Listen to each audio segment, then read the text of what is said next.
নির্বাচনে অংশগ্রহণ করেছিলাম। নির্বাচন সমাপ্ত হয়েছে,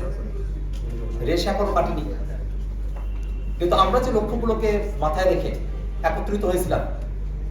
সেই লক্ষ্যগুলো বাস্তবায়নের জন্য একত্রিত হওয়াটা কতটা জরুরি ছিল সেটা বর্তমান ক্ষমতাসীন দল বিএনপি জুলাই সনদ, গণভোট, সংবিধান সংস্কার পরিষদে তাদের সদস্য হিসেবে শপথ না নেওয়া, তাদের আইনজীবীদেরকে দিয়ে কোর্টে জুলাই সনদের বিষয়ে, সংবিধান সংস্কার পরিষদের বিষয়ে রুল জারি করানো, এই প্রত্যেকটা পদক্ষেপে আমাদের জোটের প্রাসঙ্গিকতা ফুটে ওঠে। আমরা এই বাংলাদেশটাকে একটা ফেসিবাদী কাঠামো মুক্ত একটা সুন্দর গণতান্ত্রিক বাংলাদেশ আমরা রূপান্তর করার যাত্রায় নিজেদেরকে একত্রিত করেছি। সেই যাত্রায় খেলাফতে মজলিস ঐক্যমত্য কমিশনে যেমন জুলাই সনদের পক্ষে অবস্থান নিয়েছিল, জোটের শরিক হিসেবে আমরা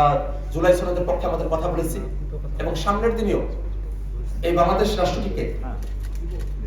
যদি পেছনের দিকে টেনে নিয়ে যাওয়ার কোনো চক্রান্ত করা হয়,